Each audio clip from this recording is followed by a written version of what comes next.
हर रोज एक नई कहानी देखने के लिए चैनल को सब्सक्राइब करें और बेल आइकन दबाना ना भूलें। सावन की शुरुआत होते ही मौसम सुहाना होने लगता है। एक शाम बाहर झमाझम बारिश हो रही थी, तो हॉल में सुहानी खिड़की से बारिश होते देखकर झूम रही थी। तभी उसकी सास सरोजा हॉल में आती है, तो उसे ऐसे मगन झूमता देखकर कहती है, बहू ऐसे सावन की मेंढक की तरह क्यों उछल रही है घर में? माँ जी, मौसम ही कुछ ऐसा है। ये सावन की बारिश, हर तरफ हरियाली छाई हुई है। मन करता है कि एक मिनट, हरियाली से याद आया, कुछ दिनों में हरियाली तीज आने वाली है बहू। अरे हाँ माँ जी, ये तो ससुराल में मेरी पहली हरियाली तीज होगी। माँ ने कहा था हरियाली तीज का त्योहार सुहागनों के लिए बहुत ही जरूरी होता है। इसका व्रत रखने से सुहागनों को सौभाग्य प्राप्त होता है। सही कहा तेरी माँ ने। उस दिन सभी सुहागनें निर्जला व्रत रखती हैं। बड़ा महत्व होता है इसका। बहू, ये हरियाली तीज तो तेरे लिए बहुत खास होगी। जी सासू माँ, मैं पूरी श्रद्धा से हरियाली तीज का व्रत रखूंगी। हाँ हाँ बिल्कुल। अभी अपनी सास को चाय पिला दे, 5 बज गए हैं। हाँ हाँ सासू माँ, चाय क्या, सावन की बारिश की खुशी में मैं तो आज आपको पकौड़े भी खिलाऊंगी। बस थोड़ा इंतजार कीजिए, मैं यूँ गई और यूँ आई। इतना कहकर सुहानी रसोई में चली जाती है। 2 दिन बाद दोनों सास बहू हरियाली तीज के लिए साड़ी और श्रृंगार का सामान लेने के लिए साथ में बाजार जाती हैं। जहां शॉप पर साड़ी पसंद करते हुए वहां उन्हें उनकी पड़ोसन कमली मिलती है, जो सुहानी के हाथ में लाल रंग की साड़ी को देखकर कहती है, अरे सरोजा की बहू, ये लाल साड़ी ले रही है क्या हरियाली तीज के लिए? ओ ज्ञानी महारानी, उसकी सास तुझसे ज्यादा समझदार है। लेकिन जब खरीदारी करने आए हैं तो एक हरी साड़ी लेकर ही लौट जाएंगे क्या? कम से कम 2-4 साड़ियाँ लेंगे ही ना। अच्छा, मैं तो बस कह रही थी। वैसे इस हरियाली तीज पर मोहल्ले वाली सारी औरतें मेहंदी लगाने वाली हैं, वो भी एक साथ। मेहंदी मुझे भी अपने हाथ में रचाने का बहुत शौक है आंटी। एक साथ मेहंदी लगाएंगी? पर कहाँ कमली? वो मेरे घर पर वो मेरी चंदा है ना, उसने कहा है हरियाली तीज के दिन ना वो अपने हाथों से ही सबके मेहंदी लगाएगी। तू तो जानती है ना उसे मेहंदी लगाने कितना पसंद है। ठीक है, फिर मैं भी अपनी बहू के साथ तेरे ही घर आ जाऊंगी। वैसे बातों बातों में बहुत समय हो गया, अभी तो चूड़ियाँ और श्रृंगार का सामान भी लेना है। हाँ सासू माँ, मैंने ये 2 साड़ी पसंद की है। आप लोग आगे चलिए, मैं बिल देकर आती हूँ। तभी सुहानी बिल पे करने चली जाती है।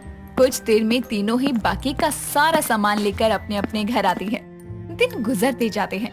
एक रोज जब वो अलमारी में कपड़े रख रही थी, तो उसकी माँ का कॉल आता है और वो फोन उठाकर कहती है, माँ कैसी हो? कितने दिनों बाद याद आई आपको अपनी बेटी की? हाँ हाँ, जैसे बेटी तो माँ को रोज याद करके उसका हाल चाल पूछती है। माँ शादी हो गई है मेरी, अब तो ताने देना बंद कर दो। अरे पगली, ताने नहीं, ये तो मेरा प्यार है। अच्छा, मैंने फोन इसलिए किया था कि हरियाली तीज की सुबह मैं तेरे ससुराल आ रही हूँ। सच माँ?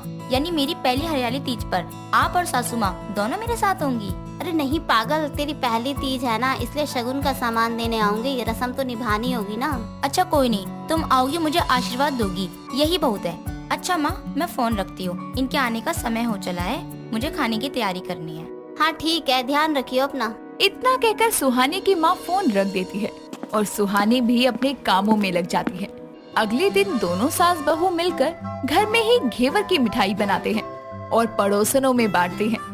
शाम को तीज व्रत के लिए मेहंदी लगवाने दोनों अपनी पड़ोसन कमली के घर जाती हैं, जहां मोहल्ले की बाकी औरतें भी थी और सभी के एक एक हाथ पर मेहंदी लगी थी। जैसे ही सुहानी की बारी आती है, तो मेहंदी लगवाते हुए वो अपनी सास को कहती है, सासू माँ, मैं तो अपने दोनों हाथों में भरी भरी मेहंदी लगवाऊंगी। हाँ हाँ लगा ले, कर ले तू अपने मन की, मुझे कोई दिक्कत नहीं है। सरोजा, कल तेरा भी व्रत रहेगा क्या? पूछ तो ऐसे रही है जैसे तुझे पता ना हो। अरे माना, बहू के ससुर गांव में रहना पसंद करते हैं, यहाँ नहीं रहते, लेकिन मैं तो अपना धर्म निभाऊंगी ना। पता तो है, लेकिन मैंने सोचा बढ़ती उम्र है, क्या पता भूख बर्दाश्त ही ना होती हो तुझसे। अरे जा, उम्र बढ़ने से क्या होता है? मैं एक दिन क्या, जब तक चाहूँ तब तक भूखी रह सकती हूँ। बहुत जान है मुझ में। ये सासू माँ और कमला आंटी भी ना एक दूसरे से भिड़ने का कोई मौका नहीं छोड़ती हैं। ओहो, बस कीजिए आप लोग और चलिए मेहंदी लगवाइए। सभी एक दूसरे को मेहंदी लगाते हैं। कुछ देर बाद दोनों अपने घर आती हैं। अब आता है हरियाली तीज का दिन। सुहानी नहा धोकर हरी चूड़ियाँ और हरी साड़ी पहने पूरी 16 श्रृंगार करके खुद को शीशे में देख रही थी। तभी उसका पति अनिल कहता है, अरे वाह, आज तो कतई हरी तोती सी चमक रही हो सुहानी। मेरा मतलब है ये हरा रंग तुम पे बहुत खिल रहा है। सच में? अच्छा, और गोरी है कलाइया, पिना दे मुझे हरी हरी चूड़िया, ये कैसी लग रही है? ये भी बहुत सुंदर लग रही है, मन करे तुम्हें गले लगा लूं। कोई जरूरत नहीं है, जाकर फ्रेश हो जाइए, मुझे भी मंदिर जाना है। और हाँ, आज तो माँ भी आने वाली है, तो आप उनसे मिलकर ही ऑफिस के लिए निकलना। ठीक है। तभी वो मंदिर जाकर भोलेनाथ को जल चढ़ाती है और प्रार्थना करती है। जब वो मंदिर से लौटती है तब तक उसकी माँ शगुन का सामान लिए उसके घर पर आई होती है, तो सुहानी उसके पैर छूकर आशीर्वाद लेती है। कुछ देर में उसकी माँ अपने घर लौट आती है, तो सुहानी अपनी सास से कहती है, सासू माँ आप छत से कपड़े उतार लेना, मैं चली झूला झूलने। झूला झूलने? पर कहाँ बहू? मोहल्ले के पार्क में। सासू माँ सभी औरतें वहाँ होंगी और फिर मेरी हरियाली तीज झूला झूले बगैर पूरी कैसे हो सकती है? अगर आप चलना चाहो तो चल सकती हैं। कैसी बात कर रही है बहू? मेरी कोई उम्र है झूला झूलने की? तू ही जा और झूला झूल, लेकिन जल्दी आ जाइयो शाम को, तीज व्रत की कथा भी तो सुननी है। हाँ सासू माँ बिल्कुल। सुहानी झूला झूलने के लिए पार्क की ओर निकल पड़ती है।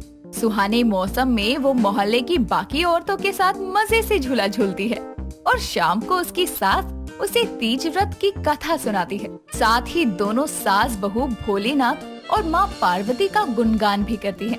तभी घर के मंदिर में सुहानी हाथ जोड़कर भगवान से कहती है, हे भोलेनाथ, माँ पार्वती, मैं अपनी सुहाग की लंबी उम्र की कामना करती हूँ। अपना आशीर्वाद मेरे परिवार पर बनाए रखिएगा। बहू, इस हरियाली तीज के साथ अब सभी त्योहारों की शुरुआत होगी। मतलब सासू माँ? बहू मतलब तूने वो बात नहीं सुनी क्या? आई आई हरियाली तीज, खुल गई देखो त्योहारों के बीज। अब एक के बाद एक त्योहार आना शुरू हो जाते हैं। अच्छा सासू माँ, मतलब हरियाली तीज के बाद से ही त्योहारों की शुरुआत होती है। दोनों बातें कर ही रहे थे कि तभी अनिल भी ऑफिस से घर आता है, लेकिन उसके दाएं हाथ पर पट्टी बंधी थी, जिसे देखकर सुहानी बहुत घबराती है और अनिल कहता है, वो तो आते समय बाइक छोटे से गड्ढे में फंस गई, तो गिरने की वजह से थोड़ी सी हल्की सी खरोंच आ गई है, डरने की कोई बात नहीं है। बहू के तीज व्रत का फल है बेटा, तुझे ज्यादा चोट नहीं लगी, भोलेनाथ बस ऐसे ही कृपा रखे। सही कहती हैं आप सासू माँ, हरियाली तीज से ही सुहागनों का सौभाग्य जुड़ा होता है। मैं आपके लिए पानी लेकर आती हूँ। सुहानी रसोई से अनिल के लिए पानी लाती है।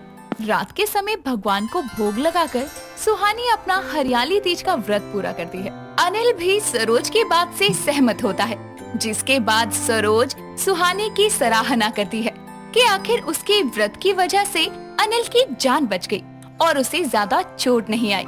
ये बात सुनकर सुहानी को भी अपने व्रत पर दृढ़ विश्वास हो जाता है और सुहानी अपनी सास के पैर छूकर उसका आशीर्वाद लेती है। जिसके बाद सुहानी अनिल को दवाई देती है और उसके लिए रसोई से पानी लेकर आती है। तो दोस्तों, क्या आपके घर में भी कोई है जो हरियाली तीज का व्रत रखता हो? अगर हाँ, तो उसका नाम हमें कमेंट करके बताइए और साथ ही हमें ये भी बताइए कि आपको हमारी ये हरियाली तीज की बहू यानी सुहानी कैसी लगी।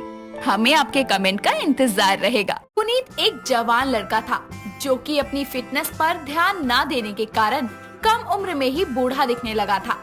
एक दिन वो थका हारा काम से घर आता है और घर आकर अपनी पत्नी साक्षी को आवाज लगाकर बोलता है, अरे साक्षी, जरा पानी का गिलास लाना, बहुत प्यास लगी है।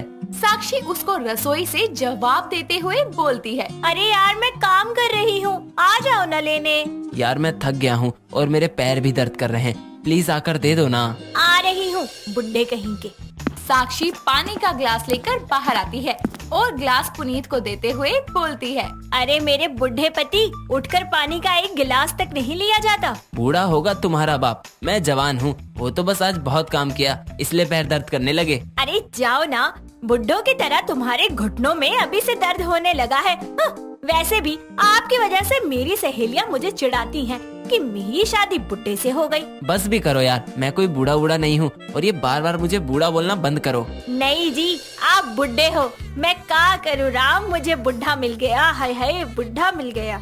साक्षी अपने पति को चिढ़ाई ही रही थी कि तभी उसकी सास शांति वहाँ आती है और अपनी बहू की बात का जवाब देते हुए बोलती है, अरे मेरा बेटा कोई बूढ़ा बूढ़ा नहीं है, समझी? अभी तो उसकी माँ ही जवान है, तो वो कहाँ से बूढ़ा हो जाएगा? हाँ, आपकी जवानी तो कभी जाएगी ही नहीं, अंडे में ही खुड़क रहे हो अभी तक तो आप। अरे बहू, क्या बोल रही है मनी मन में? पक्का मुझे गाली दे रही होगी। नहीं माँ जी, मेरी इतनी मजाल, मैं आपको गाली दूं? तौबा तौबा। अच्छा, अब ज्यादा ड्रामे मत कर और खाना लगा दे। जी लगा रही हूँ माँ जी। हाँ, वैसे भी बुड्ढे शरीर को खाने के बिना ताकत थोड़ी ना मिलेगी। साक्षी सबके लिए खाना लगाती है और फिर पूरा परिवार साथ बैठकर खाना खाता है, जिसके बाद में सब सोने चले जाते हैं। अगले दिन साक्षी अपने पति से बोलती है, सुनो ना, आज मेरे साथ शॉपिंग पर चलो प्लीज। यार मेरे से नहीं चला जाता, ऊपर से तुम अपने शॉपिंग बैग्स भी मुझसे ही उठवाओगी। साफ साफ बोले ना, बुड्ढे हो तो इसीलिए तुमसे भारी चीजें उठाई नहीं जाएंगी, इसीलिए नहीं जाना तुम्हें मेरे साथ। कोई बूढ़ा बूढ़ा नहीं हुआ मैं, चलो तैयार हो जाओ। साक्षी एक बहुत ही सुंदर सी साड़ी पहन के तैयार हो जाती है। जैसे ही पुनीत की नजर साक्षी पर पड़ती है तो वो बोलता है, ओहो, मेरी सारी जवानी तो तुमने चुरा ली, इसीलिए तो मैं बूढ़ा और तुम जवान हो गई। रहने दो आप, अपने बुढ़ापे का इल्जाम ना मेरे सर पर मत मंडो। अब चलो भी, घर भी वापस आना है, हमें देरी हो जाएगी। दोनों पति पत्नी शॉपिंग के लिए मॉल जाते हैं, जिसके बाद साक्षी वहाँ से बहुत सारी ड्रेसेस लेती है और बहुत सारे बैग्स पुनीत को पकड़ा देती है।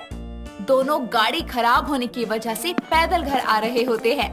साक्षी खाली हाथ आगे आगे चल रही थी तो पुनीत सारे शॉपिंग बैग उठाए पीछे पीछे धीरे धीरे चलता है। तभी कुछ गुंडे रास्ते में साक्षी को देखकर बोलते हैं, अरे मैडम, आप अकेली कहाँ जा रही हैं? अगर आपको दिक्कत ना हो तो हम छोड़ दे।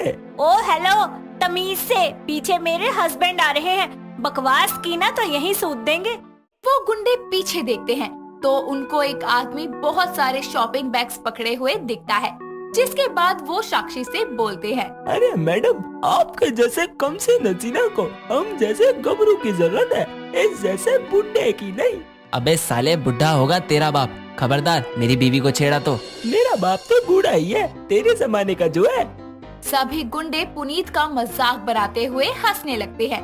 तभी साक्षी बोलती है, ओ हेलो, मानती हूँ कि मेरे पति बुड्ढे हैं, पर अक्सर पुरानी हवेली में ही कीमती सामान छुपा होता है, समझे? अरे इनके अंदर कौन सा खजाना छुपा होगा, कहो तो छानबीन कर ले। अब तुम बाहर वालों के सामने मेरी बेइज्जती करोगी क्या? अरे मैंने तो आपकी तारीफ की है। हाँ हाँ, पुरानी हवेली जैसा दिखता हूँ क्या मैं? ऐसा ही था तो किसी नए बंगले या फ्लैट से शादी कर लेती। सच कहते हैं लोग, जैसे कुत्ते को घी हजम नहीं होता ना, वैसे बुड्ढों को जवान बोल दो तो वो उन्हें पचता नहीं। पर तुमने तो मुझे जवान कहा ही नहीं, पुरानी हवेली कहा है। मेरा मुंह मत खुलवाओ, तुम्हारे चक्कर में मेरी सारी जवानी ऐसे ही जाया हो रही है। साक्षी और पुनीत का झगड़ा देखकर गुंडे एक दूसरे की शक्ल देखने लगते हैं, जिसके बाद में एक गुंडा बोलता है, इससे पहले कि ये दोनों मियाँ बीवी हमारा दिमाग खराब कर दे, निकल लो यहाँ से। साक्षी और पुनीत के झगड़े से बेचारे गुंडे भी डर के वहाँ से भाग जाते हैं और वो दोनों लड़ते लड़ते घर आते हैं, जहाँ उनकी आवाज सुनकर शांति बोलती है, हाय हाय, क्यों कुत्ते बिल्ले की तरह लड़ रहे हो? माँ देखो, जब से इसने मुझे बुड्ढा बुड्ढा बोलना शुरू किया है, सबको मैं बूढ़ा ही दिखने लगा हूँ। पुनीत अपनी माँ से साक्षी की शिकायत कर रहा होता है। तभी वहाँ उसकी पड़ोसन माया आकर बोलती है, शांति बहन, बुरा न माने तो एक बात कहूँ, अभी जब तेरे बहू बेटा घर के अंदर आ रहे थे ना, तो साक्षी बहू और उसे देखकर लग रहा था जैसे वो अपने पति के साथ नहीं बल्कि अपने पिता के साथ आ रही हो। अरे पुनीत बेटा, तुम तो समय से पहले ही बुड्ढे हो गए। आंटी जी, आपको लोगों के घरों में जाकर उंगली करने के सिवा कोई और काम नहीं है क्या? अब मेरा पति मेरे साथ आता हुआ बुड्ढा लगे या जवान, इसमें आपको क्यों मिर्चियाँ लग रही हैं? अरे मैं तो बस ऐसे ही बातचीत करने आई थी। अच्छा शांति बहन, मैं चलती हूँ। माया के जाते ही पुनीत उसकी बात का गुस्सा करके अपनी माँ से बोलता है, देखा माँ, अब तो बाहर वाले भी आकर बोलने लगे मैं बूढ़ा हूँ। ये सब साक्षी ने स्टार्ट किया था। अरे बेटा बोलने दे, बोलने से तू हो थोड़ी जाएगा। हाँ हाँ, माँ जी को भी आप बुढ़े लगते हैं, जब भी उन्होंने कुछ नहीं बोला, बल्कि आपको ही समझ नहीं आ रहा कि आप बुढ़े हैं। कोई नहीं, मैं बूढ़ा ही सही हूँ। जाओ तुम अपनी जवानी दिखा के कोई और फंसा लो। पुनीत गुस्से में सारे शॉपिंग बैग्स वहीं फेंककर अंदर कमरे में चला जाता है। उसको ऐसे गुस्से में देखकर शांति बोलती है, बहू देख, मजाक मजाक में तूने पुनीत को गुस्सा कर दिया। अरे माँ जी, आप चिंता मत करो, मैं उनको मना लूंगी। इतना बोलकर साक्षी भी सारे बैग्स उठाकर कमरे में आ जाती है, जहाँ पुनीत को सोता हुआ देखकर वो उसके पास जाकर बोलती है, पुनीत जी, गुस्सा हो क्या? तो नाचूंगा क्या? बात बात पर बूढ़ा है बोलोगी तो चिढ़ तो होगी ही ना। और तुमने खुद को मेंटेन किया हुआ है, इसलिए तुम जवान हो, लेकिन इसका मतलब ये नहीं कि तुम मुझे बूढ़ा बूढ़ा बोलकर नीचा दिखाओ। मैं सच कह रही हूँ, मैं आपको नीचा नहीं दिखा रही थी, मैं तो बस मजाक कर रही थी। आई नो मजाक थोड़ा सा भद्दा था, लेकिन मेरी अटेंशन आपको गलत प्रूफ करने की या फिर आपको हर्ट करने की नहीं थी। अब माफी मांगने से क्या होगा? सब जगह तो ढिंडोरा पिटवा ही दिया है तुमने कि मैं बूढ़ा हूँ और तुम जवान। अरे तो आप भी अपने आप को मेंटेन रखो ना, अच्छे से खाओ, जंक फूड अवॉइड करो, और ये जो तुम सारा दिन सोफे पे पसरे रहते हो ना, इसे कम करके एक्सरसाइज करना शुरू कर दो, फिर देखना तुम मुझसे भी ज्यादा यंग लगोगे। एक बार और अगर तुमने मुझे बूढ़ा कहा तो देखना। आप एक्सरसाइज करना शुरू कर देंगे, मैं आपको बोलना छोड़ दूंगी। ठीक है बाबा, लेकिन उसके बाद कभी नहीं बोलोगी, ना किसी को बोलने दोगी। और किसी की मजाल है इतनी मेरे सिवा जो आपको बुड्ढा बोल दे? अरे अगर बोल दिया ना तो मुंह ना तोड़ दूं मैं उसका। और उस गुंडे को मैंने कैसे जवाब दिया था याद है ना? हाँ हाँ रहने दो, पुरानी हवेली कहा था तुमने। अच्छा बाबा, नई हवेली हो आप। तुम सुधरोगी नहीं ना? ना, लेकिन I love you so much मेरे बुढ़े पति। रुको, तुमको मैं बताता हूँ इस बूढ़े में कितनी जान है। पुनीत साक्षी के पीछे भागता है और दोनों की ये खट्टी मीठी तकरार हमेशा यूं ही बनी रहती है। लेकिन अब पुनीत रोज उठकर एक्सरसाइज करने लगता है, जिससे कुछ टाइम में उसका बड़ा हुआ पेट भी अंदर हो जाता है और वो साक्षी की बदौलत एक फिट और फाइन इंसान बन जाता है। दोस्तों, अगर आपको ये कहानी पसंद आई तो इसे लाइक करें, शेयर करें और कमेंट करके बताएं कि कहानी में आपको सबसे अच्छा क्या लगा।